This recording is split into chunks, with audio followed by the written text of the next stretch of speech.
Salut à tous, c'est Fox. On se retrouve sur le jeu Monster Hunter World Iceborne pour faire dans la suite des vidéos comme celle que j'avais fait avec le Fatalis pour vraiment bien se préparer, en faire une sur l'Alatréon.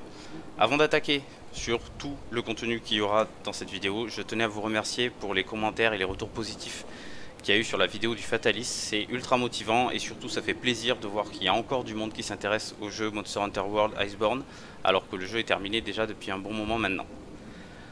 Du coup, pour parler de l'Alatréon est un monstre qui fait partie de la catégorie des dragons noirs, donc dans la même catégorie que le Fatalis, et donc considéré comme une des plus grandes menaces par la guilde. Donc ce monstre a fait normalement, si mes souvenirs sont bons, sa première apparition dans Monster Hunter Third est revenue dans Monster Hunter 3 Ultimate, et du coup sa dernière apparition est dans Iceborne. Le fonctionnement a changé un petit peu au niveau du combat avec ce monstre par rapport aux anciennes versions. C'est-à-dire que dans les anciennes versions, quand il était au sol, il allait maîtriser l'élément feu et dragon, et quand il allait s'envoler, c'était foudre et glace. Là, il alternera sur 3 phases. La phase feu, la phase dragon et la phase glace. Sachant que pendant ces 3 phases, il peut tout le temps utiliser l'élément foudre ainsi que l'élément eau qui lui a été rajouté d'ailleurs. Une des principales choses que j'ai pu voir et qui forcément fait que la mission va automatiquement échouer. L'Alatréon est un monstre élémentaire. Or, si vous n'utilisez pas des armes élémentaires pour arriver à l'affaiblir, quoi qu'il arrive, sa Nova va vous tuer en un seul coup. Vous ne pourrez rien faire, vous pourrez essayer de vous soigner le plus vite possible, il n'y aura rien à faire, vous allez mourir. Et les téléportogènes sont inutilisables au moment où il fait sa Nova. C'est ce qui a causé pas mal de discussions au moment de sa sortie, puisque énormément de joueurs ont hurlé aux nerfs de l'Alatréon quand il est arrivé. Les meilleures armes élémentaires du jeu, vous allez les trouver sur la culve ou sur le Safi.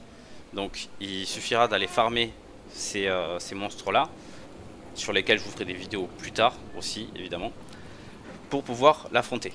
Un petit détour par le compendium pour aller grappiller du coup quelques informations sur l'Alatréon. Donc comme vous pouvez le voir ici, vous voyez un petit encart en bas, en dessous, donc juste ici au niveau de la souris, actif feu. C'est le seul monstre qui a ça, par rapport à son changement de phase. Donc comme vous pouvez le voir ici, on vous donne les faiblesses quand il est en élément feu actif. Du coup, vous voyez 3 étoiles à l'élément glace, 2 à l'eau, 0 au feu. Si vous faites les dégâts avec de l'élément feu à ce moment-là, vous ne ferez que les dégâts bruts de votre arme et absolument pas de dégâts élémentaires. Or, uniquement les dégâts élémentaires vont vous permettre de baisser la puissance de sa Nova. Donc ensuite on change, vous voyez en actif glace, il passe en faiblesse au feu et à la foudre. Un seul à l'eau, un seul au dragon et 0 à la glace évidemment. Et ensuite pour terminer, en actif dragon, vous avez donc 2 étoiles de faiblesse à l'élément dragon et un seul à chaque autre élément. L'autre chose que vous pouvez remarquer, c'est sa résistance aussi aux afflictions. Il n'a qu'une seule étoile, quelle que soit sa phase. Donc partir avec une arme affliction, déjà d'une, ça ne vous servira absolument à rien dans le sens où vous n'arriverez pas à diminuer sa puissance et donc dès qu'il va déclencher sa Nova, il va vous tuer en un seul coup. Et en plus de ça, vous aurez très peu de chances de faire proc l'affliction sur le monstre. Au niveau ici des récompenses, comme vous pouvez le voir, l'arme, la récompense la plus importante, la plus intéressante à avoir sont les sphères dragon d'azur, que vous n'aurez que si vous arrivez à briser les cornes du monstre, ce qui tombe plutôt bien parce que c'est ce qu'il faut faire dans la quête, et couper la queue. Restez focalisé sur les cornes. La queue c'est secondaire, si vous coupez la queue, le monstre n'en a rien à faire, ça ne changera rien à sa puissance. Alors que si vous brisez les cornes, là la mission pour vous se passera beaucoup mieux. Donc si vous avez fini de briser les cornes, vous avez envie de focaliser la queue, allez-y. Sinon je vous conseillerais de rester très focalisé sur la tête du monstre. Donc du coup pour vous présenter les stuffs que du coup moi j'ai utilisé et que je peux vous conseiller pour affronter l'Alatréon. Là encore, là comme vous pouvez voir, il y a 4 stuffs différents. Ça correspond du coup à la mission que vous avez de l'Alatréon. Il y a une mission dans les 4 événements qui s'appelle Crépuscule de l'étoile de la mort où il commence en mode glace, donc il faudra utiliser une arme feu. Et l'autre c'est Triomphe de l'étoile du soir, où je sais plus le nom exact de la quête. Mais là il faudra utiliser une arme glace. Donc du coup dans chacun des cas je vais vous présenter le stuff orienté glace et orienté feu. Donc le premier stuff du coup que vous devriez avoir en arrivant face à l'Alatréon, c'est le stuff Safi. Ça implique encore une fois d'avoir farmé le Safi auparavant, de sorte à avoir son armure complète. Le stuff Safi vous apporte un énorme bonus au niveau des dégâts élémentaires, ainsi qu'une régène de vie. Alors, il faut faire très attention avec ce stuff, sachant qu'à chaque coup que vous portez, vous allez perdre de la vie. Au bout d'un certain nombre de coups donnés, là vous allez récupérer une certaine quantité de vie. Donc ce stuff est utile, mais avec des armes qui tapent assez rapidement. Avec le katana ça passe, les dagues c'est parfait parce que vous tapez tellement vite que la régène proc absolument tout le temps. Je le déconseillerais par contre avec des armes comme la grande épée, etc. où là le nombre de coups que vous allez mettre est beaucoup moins important, sachant que après ça reste proportionnel à l'arme que vous utilisez aussi. Ça il faut le prendre en compte. Mais bon, pour autant c'est quand même prendre un gros risque d'avoir une arme qui frappe peu souvent et du coup avoir eu à chaque coup qu'on a mis perdu un peu de vie. Et si jamais ça vient ne pas proc et vous prenez un mauvais coup de la latréon à ce moment là, ce serait une façon un petit peu bête de vous faire tuer. Vous allez voir, encore une fois je vous ai pas pris des runs parfaits parce que je reste sur le même état d'esprit. Si je vous montre des runs parfaits où j'esquive absolument tous les coups du monstre, etc., c'est pas, comment dire, c'est pas optimal. Ça va vous montrer que oui, peut-être je peux jouer d'une façon optimale, mais pour autant c'est même si j'ai quand même beaucoup d'heures sur le jeu, ça exige un niveau de maîtrise, de connaître extrêmement vraiment par cœur tous les patterns du monstre. Donc voilà, donc je préfère rester sur cette lancée là. Et voilà. Pour le stuff, donc le premier, donc le Safi glace. Au niveau des talents, comme vous pouvez voir ici, donc j'ai orienté du coup maître d'armes, blizzard rang 6 évidemment pour augmenter énormément les dégâts élémentaires. Le totem élémentaire, lui, son but ça va être de vous protéger du fléau dragon. Le fléau dragon désactive vos dégâts élémentaires et en plus réduit vos dégâts. Vous pouvez aussi l'enlever avec une baie, mais vous allez passer tout votre combat à faire ça. À chaque fois que vous prendrez une attaque physique de la latréon, vous aurez le fléau dragon dessus. Donc soit vous prenez une baie, soit du coup vous avez le totem élémentaire pour vous en débarrasser et voire ne carrément pas l'avoir. Afflux de vie parce que forcément ben, voilà, il faut qu'on augmente un petit peu notre vie. Berserker mise à mort pour les dégâts. Et vulnérabilité qui est en partie déjà sur l'armure. Destructeur, puisque une des choses très importantes que vous aurez à faire, ça va être de détruire les cornes de la latréon. Si vous ne détruisez pas ces cornes, il va switcher d'éléments et donc comme vous ne pouvez pas forcément rentrer au camp pour changer d'arme tel que vous le voulez comme dans les autres combats, vous allez vous retrouver un petit peu coincé. C'est-à-dire que vous avez un moment où vous n'allez pas arriver à l'affaiblir, il va faire une nova et il va vous tuer en un seul coup sans que vous puissiez rien faire. Donc il faut impérativement, dans la phase où cela est possible, de toute façon dans le jeu, dans la mission ils vous le disent, c'est le moment de briser ses cornes. Il faut que vous vous alliez focus sur la tête et pour briser les cornes. Rage élémentaire, donc ça c'est l'élément qui m'est amené, l'équipement qui m'est ramené par l'armure, et machine de guerre que je mets sur mes capes. Au niveau des joyaux, donc comme vous pouvez le voir ici, donc j'ai pas mis le joyau de booster de griffe volontairement. C'est-à-dire que je considère entre guillemets que les gens qui affrontent la latréon ne sont pas encore arrivés à la toute fin du jeu et donc ne l'ont pas forcément débloqué. Sachant que le joyau de griffe est arrivé en même temps que le Fatalis dans le jeu. Donc à l'époque, au moment où la latréon est sortie, on ne l'avait pas. Donc c'est pour ça que j'ai décidé de ne pas le mettre dans mon équipement. Et en plus ça me libère un espace pour pouvoir mettre autre chose qui m'est plus utile. Donc sur les emplacements 1, les joyaux vitalité et les joyaux de glace qu'il me manquait pour finir de compléter, puisque j'utilise le collier d'hiver qui me donne l'élément glace plus 4. J'alterne donc joyau fléau maître pour booster le maître d'armes et fléau pour le totem élémentaire et éviter de prendre le fléau dragon. Comme vous pouvez voir, annule les fléaux élémentaires, ça c'est très efficace contre la latréon et c'est valable aussi bien aussi pour la brûlure que le gel, etc. C'est vraiment, enfin moi je pense que ce talent là est un talent indispensable pour aller affronter la latréon. Joyau destruction pour pouvoir arriver à détruire les cornes plus facilement. Et on a fait le tour. Ici je vous présente du coup les joyaux que j'utilise pour le stuff feu. Une petite différence, vous voyez, il n'y a pas d'emplacement sur le sabre Gjar feu, donc du coup je répartis différemment. A savoir que le collier de feu, lui, monte au rang 5, donc j'ai besoin de mettre qu'un seul joyau de feu, là où j'avais besoin de mettre 2 joyaux de glace avec l'autre. Donc du coup l'avantage c'est que ça équilibre un petit peu le manque d'emplacement sur le sabre Gjar feu. Ensuite pour le reste c'est la même chose que le stuff auparavant, juste voilà, orienté beaucoup plus feu. Donc ici on va passer à la présentation du stuff version feu que vous pouvez avoir une fois que vous avez farmé la latréon. C'est-à-dire que vous disposez de son armure qui est l'armure Escadora, comme vous pouvez voir ici. L'armure Escadora, à savoir, elle a un petit détail qui est très intéressant. Donc c'est ceci, cette divinité à latréon qui à 2 augmente vos dégâts élémentaires en proportion de vos résistances élémentaires. Mais surtout qui à 5 du coup renforce vos résistances élémentaires de 20%. Les deux se cumulant, on arrive comme ainsi à un nombre de dégâts élémentaires qui est plus élevé que tout à l'heure. Tout à l'heure on était à 800, là on passe à 850. Donc Pour encore booster ses dégâts élémentaires, on rentre un joyau Ignifuge 3 dans le stuff pour augmenter la résistance élémentaire au feu, que la Latréon utilise très souvent. Comme ça, on augmente en plus nos dégâts. Encore une fois, comme tout à l'heure, ensuite ça reste à peu près la même chose. Machine de guerre est déjà inclus dans l'armure Escadora en grande partie, donc quelques joyaux pour venir chercher ce talent au maximum. Afflux de vie 3 comme toujours, Pyromane 6 pour accentuer encore les dégâts élémentaires, Maître d'armes 5, sachant que les joyaux de maître sont sur les capes, donc à proprement dit vous aurez un maître, vous passerez un maître d'armes 7 pardon, seulement avec les capes. Totem élémentaire, encore une fois, qui, comme je le dis, je le répète, est primordial pour moi pour aller affronter ce monstre sans passer notre temps à bouffer des besoins. Vengeance 4 qui est inclus dans l'armure, lui. Bastion 3 aussi, Ignifuge 3, donc je vous dis qu'on va chercher pour non seulement plus se protéger contre le monstre, mais en plus faire plus de dégâts. Aura Draconien qui lui est inclus dans l'armure, puissance absolue aussi. Destructeur 2 qu'on va chercher encore une fois pour arriver à briser les cornes plus facilement. Et rage élémentaire qui est apporté par notre arme. Pour ce qui est du stuff Escadora orienté glace, comme vous pouvez le voir, c'est exactement les mêmes talents en utilisant le sabre jar Legia. On va chercher exactement les mêmes talents.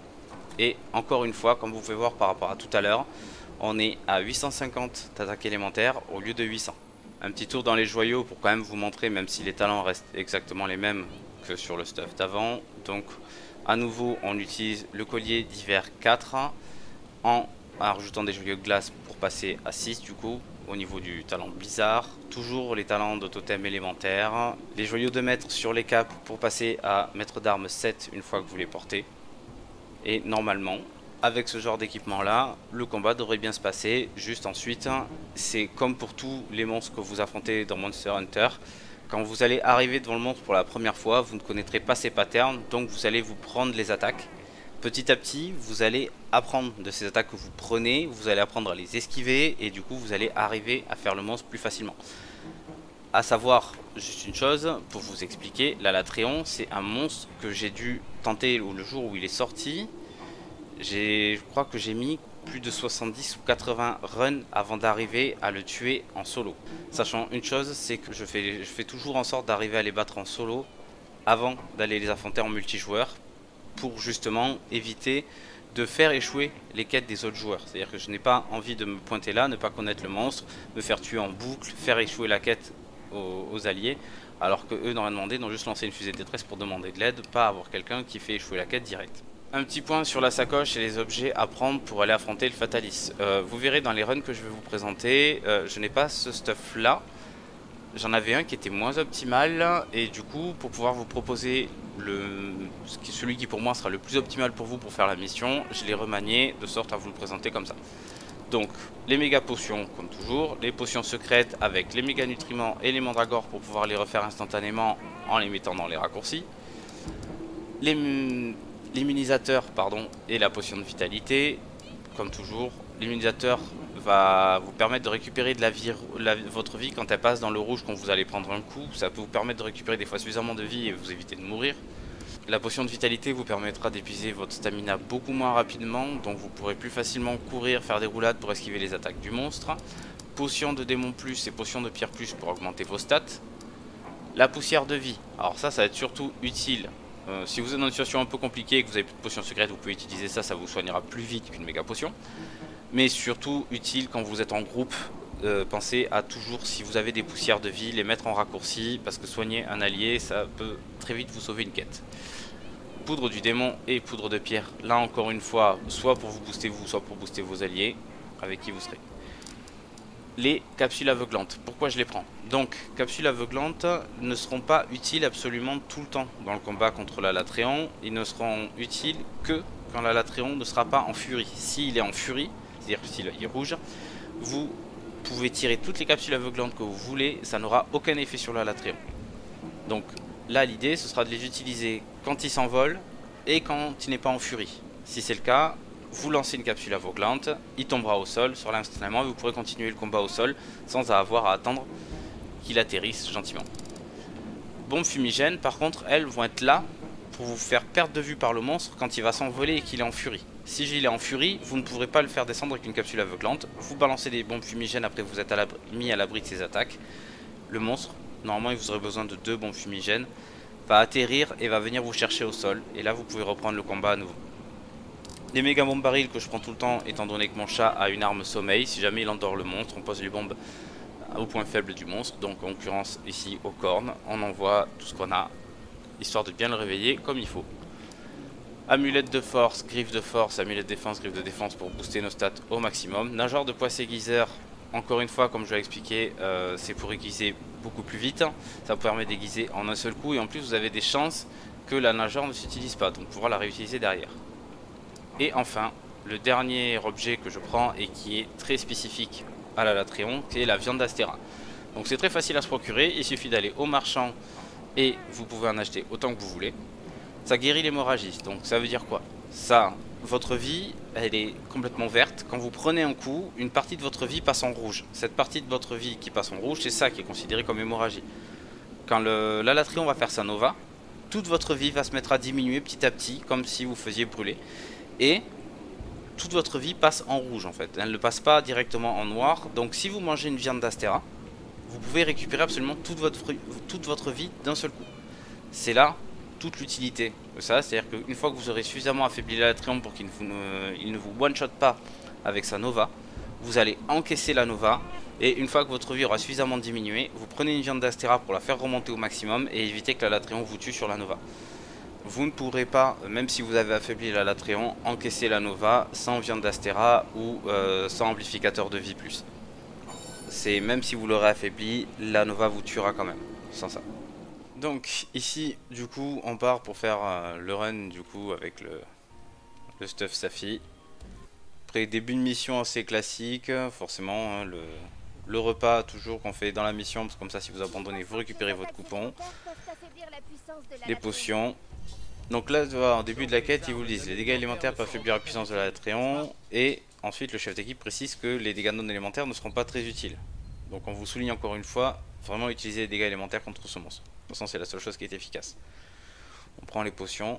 Petite astuce au début, vous allez voir, je vais mettre la cape titan. Et au moment où j'atterris devant le monstre, au moment où il va hurler en me voyant, je vais me décaler légèrement sur la gauche. Ce qui va faire du coup, je vais ensuite m'accrocher à la tête dès qu'il aura fini de hurler pour l'envoyer dans le mur. Si vous restez tout droit en face de lui, très souvent, en tout cas c'est ce que j'ai remarqué, il fait une attaque de foudre. Alors que si vous passez sur le côté, au moment où vous avez attrapé sa tête, il s'apprête à foncer vers l'avant. Là vous le faites tourner et vous arriverez à le mettre dans le mur. S'il fait l'attaque de foudre, ça m'est arrivé plusieurs fois. Vous le faites tourner et en fait il passe juste à côté du mur. Donc là vous allez le voir là, voilà, je me décale sur la gauche, j'attrape la tête dès qu'il retombe. Voilà, là il s'apprête à foncer, je le fais tourner à ce moment là, encore une fois. Et donc là, je vais pouvoir le mettre dans le mur. Je grappe sa tête pour l'affaiblir, pour pouvoir y faire plus de dégâts.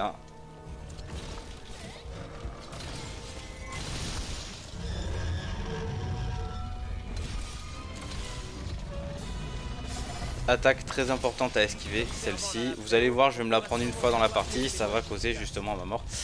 Parce que quand il vous touche avec cette attaque-là, il vous plaque au sol. Ce qui lui permet d'être complètement tranquille pour vous enchaîner juste après. Cette attaque-là, vous pouvez soit rouler jusque dehors comme je viens de le faire, soit juste esquiver l'explosion de la zone centrale et rester là-dedans pour frapper le plus possible sur sa tête. Donc là, le capitaine qui me permet de tanker un petit peu. Là voilà, faut se dire, si vous aviez pas le talent, si j'avais pas le talent totem élémentaire, chaque fois que le monstre me frapperait au corps à corps, je prendrais le fléau dragon. Et donc à chaque fois, il faudrait que je prenne une baie-soin pour pouvoir me l'enlever et pouvoir continuer à lui faire des dégâts élémentaires. Donc là on l'a affaibli un premier coup, donc la Nova sera déjà moins puissante. Là on peut déjà y survivre, mais on peut continuer à l'affaiblir pour vraiment être tranquille.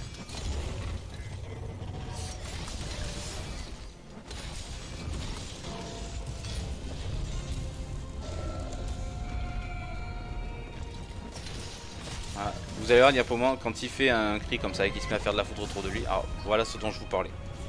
Et donc là le chat encore me soigne. Et je me suis fait enchaîner immédiatement. Heureusement pour moi, donc je continue à jouer avec le chat qui a le revive, donc ça m'évite une mort bête. Et du coup, je peux continuer à me battre. Mais voilà, cette attaque, il faut vraiment faire très attention avec. On va changer de cap.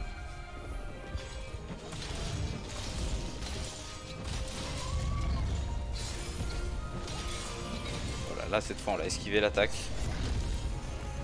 Celle-là on l'a esquivé grâce à la cape. Donc là vous voyez, c'est ce que je vous ai expliqué tout à l'heure, il est en vol. Donc on se met un petit peu à l'abri de ses attaques.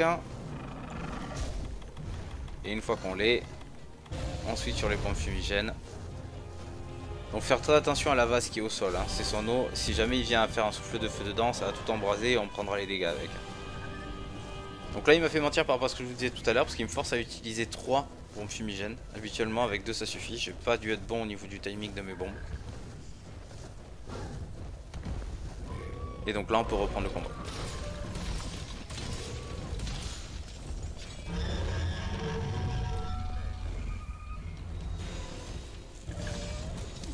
Hop, bon, merci la cape, sinon on se prenait à la foudre. Là on va profiter pour mettre un brise-casque, étant donné que le coup de queue est assez long, ça nous permet de mettre un coup de casque gratuit sur la tête. On esquive l'explosion, faire très attention à ça, ça peut vous faire énormément de dégâts. Et ça vous met le fléau dragon en plus, parce que là il vient de passer sur sa phase dragon. Et comme il vient de le dire, c'est le moment où on peut briser les cornes, donc là on s'acharne sur la tête.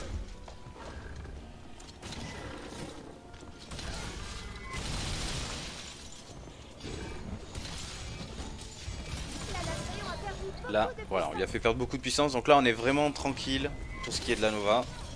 On continue à focaliser la tête pour briser une corne au plus vite possible, pour qu'il puisse pas switcher d'éléments et passer en mode glace, et là ce qui impliquerait qu'on lui ferait quasiment plus aucun dégât.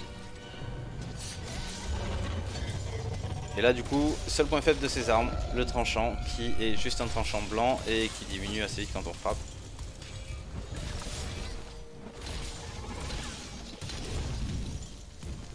Hop, voilà ce que je vous expliquais tout à l'heure. Là j'ai juste sauté dans la zone du centre après qu'elle a explosé, ce qui fait que du coup j'ai pu rester et continuer à frapper le monstre. Donc là il y a vraiment un temps déguisé parce qu'on est quand même dans le tranchant vert. Et comme vous pouvez le voir du coup par rapport à l'armure, ma vie diminue petit à petit quand je frappe et d'un coup il y a un proc pour qu'elle remonte complètement. Donc là ça je m'y attendais pas au coup ça me touchait directement. On esquive, on enlève la cape pour qu'elle puisse se régénérer. Et donc là vous voyez il n'est pas en furie. Donc là j'ai cherché une capsule aveuglante.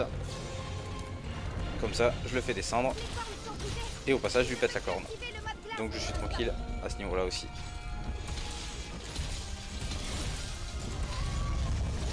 Là du coup voilà en rushant vers ses jambes j'ai pu esquiver cette attaque là que je m'étais pris tout à l'heure. Et quand il fait cette attaque là, voilà ce que je vous expliquais, restez entre ses jambes en dessous de son corps. Normalement aucun coup de foudre ne vous touchera à cet endroit là.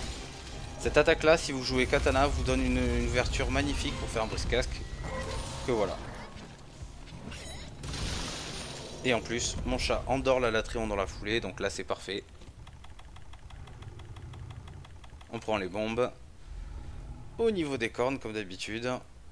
Sauf que là j'ai que les capsules aveuglantes, va falloir que j'aille chercher des pierres. Hop, voilà.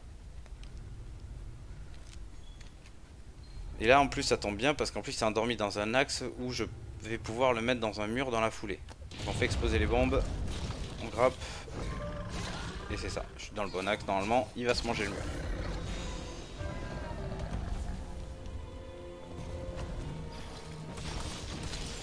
Donc là on va pas tarder à arriver au moment où il va faire sa Nova hein, du coup, parce que là niveau dégâts on a quand même pas mal donné déjà. Raté mon esquive.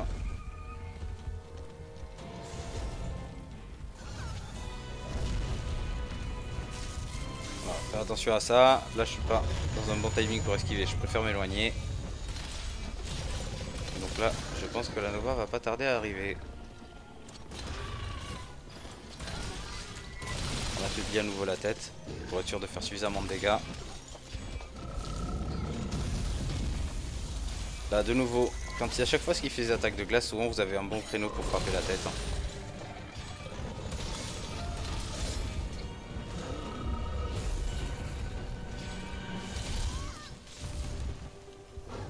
Donc là encore une fois, là je me serais fait toucher sans le totem élémentaire, fléau dragon, j'ai en plus des roulades d'aller prendre une baie-soin.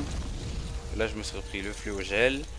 C'est niveau fléau élémentaire, il va vous en faire voir de toutes les couleurs hein, si jamais vous n'avez pas le talent totem élémentaire.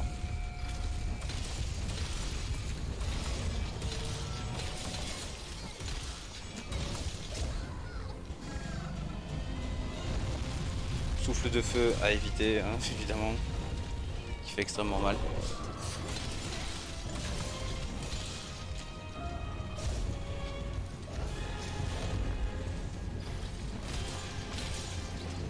Donc la première Nova. On prépare les viandes d'Astera. La petite chose que j'aurais pu mieux faire, j'aurais pu aiguiser dans un premier temps et après aller chercher mes viandes d'Astera. Je le fais dans l'autre sens. Je prends 2 viandes pour être safe. Et là j'ai du bol parce qu'il va se retourner et j'aurai pile le temps d'aiguiser avant qu'il attaque.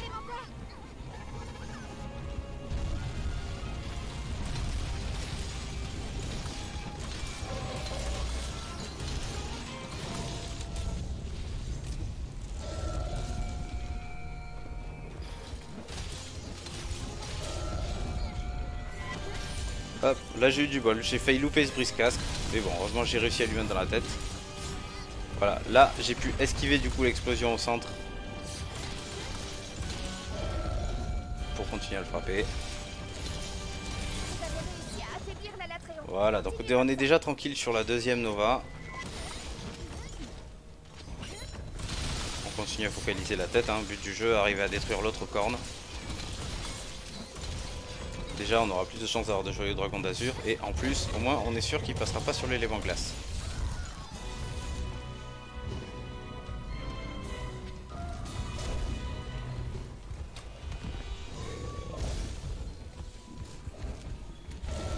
Donc faire très attention à cette attaque aussi où il attaque en ligne comme ça.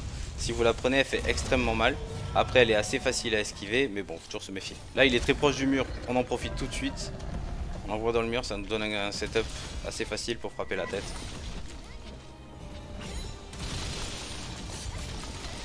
Vous me verrez très souvent, même quasiment tout le temps, utiliser le katana dans ce jeu parce que pour moi, enfin, c'est vraiment mon arme de cœur. C'était déjà une arme que j'aimais tout particulièrement dans les anciens jeux. Rater l'esquive. Mais notamment là, avec ce système d'esquive, je l'aime encore plus. C'est ce qui fait pour moi rend ça comme une des meilleures armes du jeu. Qui a été encore accentué dans Raid d'ailleurs. Bon là vu qu'on a la cape, le fait qu'on loupe la roulade c'est pas trop grave. Hop, on en profite, on le grappe histoire qu'il reste comme ça un petit peu plus longtemps. On aurait pu redescendre de suite pour mettre un peu plus de dégâts. On commence à attendrir un petit peu la tête.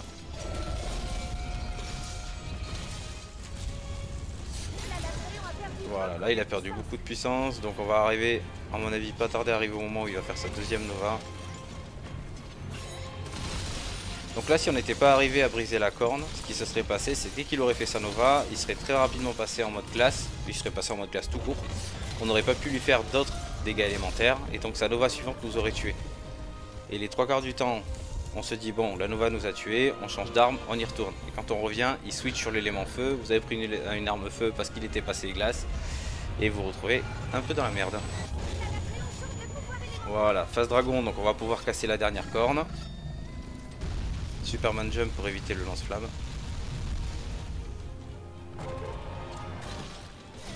Voilà, alors ça tombe très bien que ça soit passé dans le jeu parce que c'est quelque chose qui est extrêmement dangereux avec la Latréon. Quand vous avez la cape d'invulnérabilité, si vous le grappez sa tête au moment où il est en train de faire une attaque de foudre, vous allez vous faire électrocuter en boucle jusqu'à ce que votre cape se termine et vous avez vu, j'ai même pris un coup en plus. Ça, c'est avec la cape d'invulnérabilité. Si vous avez la cape titan à ce moment-là, vous êtes mort.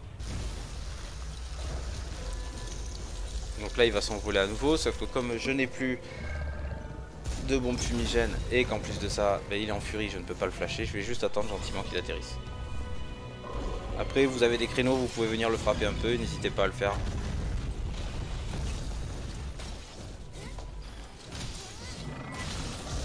Après tous ces créneaux dont je vous parle, etc., il n'y a pas de secret, c'est en affrontant le monstre que vous allez arriver à les percevoir au fur et à mesure.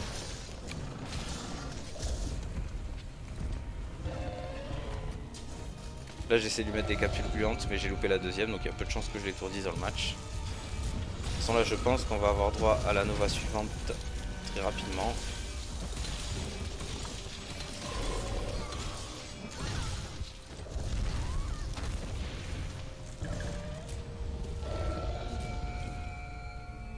Pas trop rapidement parce qu'il faut encore que je casse une corde là. Voilà, vous voyez, l'explosion a eu lieu dans le truc de feu, ça a enflammé tout le truc de feu. Toute sa flaque en fait. Et si j'étais dedans, j'aurais pris les dégâts quand même.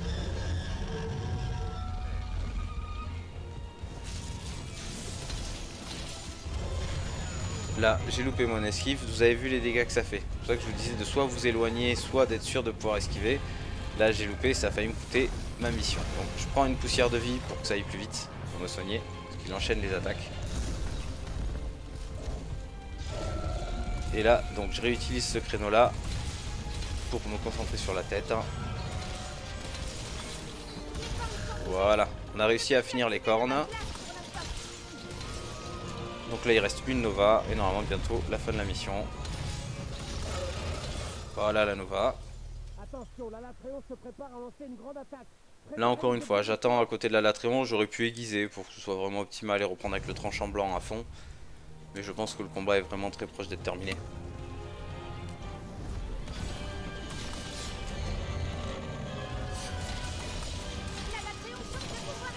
Donc voilà, ça, faire très attention parce que quand vous sautez en arrière comme ça avec le katana, forcément, si c'est à ce moment-là qu'il met le coup de patte, vous pouvez plus y échapper.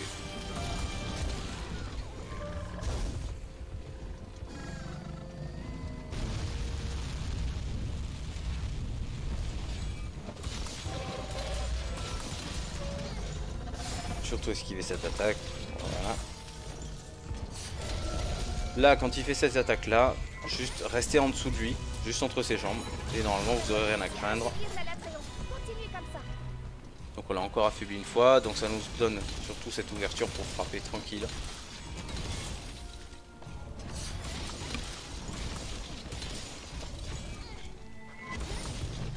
Le briscasque qui est pas vraiment parti où je voulais, mais c'est pas grave. De toute façon là, je pense qu'on est à la fin du combat. Si je me rappelle bien en tout cas. Oui, parce que je préfère filmer et commenter ensuite. Si je devais commenter au fur et à mesure que je jouais, je pense que ce serait un peu compliqué pour avoir un gameplay vraiment efficace. Comme vous pouvez le voir, je fais déjà des erreurs sans commenter tout en jouant.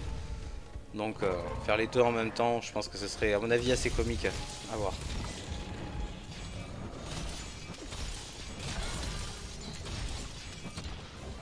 Et voilà. Donc là, comme on a brisé les corps, normalement on a pas mal de chances d'avoir des joyaux dragon d'azur. Et comme vous pouvez le voir, donc on s'en est sorti pas si mal que ça, avec une seule mort que le chat nous a esquivé, et voilà. On se retrouve ici pour la petite présentation dont je vous avais parlé, pour ceux qui ont déjà l'armure Fatalis, etc. Donc, toujours le même principe, une arme élémentaire, donc le sabre-jar Legia, avec le blizzard rang maximum, la bénédiction 5 que je conseille toujours parce qu'elle va extrêmement souvent réduire les dégâts que vous allez subir. Crâne d'acier qui est apporté par l'armure du Fatalis qui vous empêchera de vous faire assommer, ce qui est toujours extrêmement utile. Dans la run que je viens de vous montrer, on ne l'a pas vu, mais la Latréon est aussi très douée pour vous assommer et vous enchaîner du coup pendant que vous êtes assommé. Le totem élémentaire, toujours pareil, on n'aime pas les fléaux élémentaires, on ne veut pas se les prendre, donc on utilise ce talent. Mise à mort pour augmenter les dégâts sur les endroits blessés. Savoir-faire du coup qui va permettre à notre tranchant de notre arme de durer un peu plus longtemps. Destructeur 3, pas la peine de vous faire un dessin toujours pour briser les cornes. Performance optimale qui est inclus dans l'armure. Machine de guerre rang 2. Berserker rang 2. Durant gainage éclair qui est inclus dans l'armure aussi. Témérité, immunité, rage élémentaire, etc. Booster de griffe. Booster de griffe que là j'utilise puisque on est avec le stuff late game. Donc je déduis que si vous avez ce stuff là, vous avez forcément débloqué ce joyau chez la marchande. Voilà, petite différence avec le Fatalis, je ne vous montrerai qu'une seule run dans cette vidéo, déjà pour réduire un petit peu le temps de la vidéo et que ce soit un peu moins long à visionner, et surtout parce que les deux runs, à proprement dit, rien ne change dans ce qu'il y a à faire contre le monstre. Dans la vidéo contre le Fatalis, je voulais vraiment vous montrer la différence qu'apportait l'armure du Fatalis. Ici, l'armure Escadora va vous apporter un peu plus de résistance aux éléments et un peu plus de dégâts élémentaires, mais qui je trouve sont compensés par les dégâts augmentés de l'armure Safi via son effet aussi. Donc les deux sont assez similaires. D'ailleurs, si je n'avais pas l'armure Fatalis et que je devais aller affronter la Latréon, je prendrais moi-même plutôt l'armure Safi. Donc étant donné que les deux runs sont quasi identiques, je préfère ne pas vous faire une vidéo de 45-50 minutes pour rien. Donc si vous avez des questions, n'hésitez pas dans les commentaires, des suggestions, aussi des idées sur quel monstre vous avez envie de voir par la suite. Autre petite chose que je tenais à vous informer, donc Monster Hunter Rise, je l'avais déjà mais sur Switch.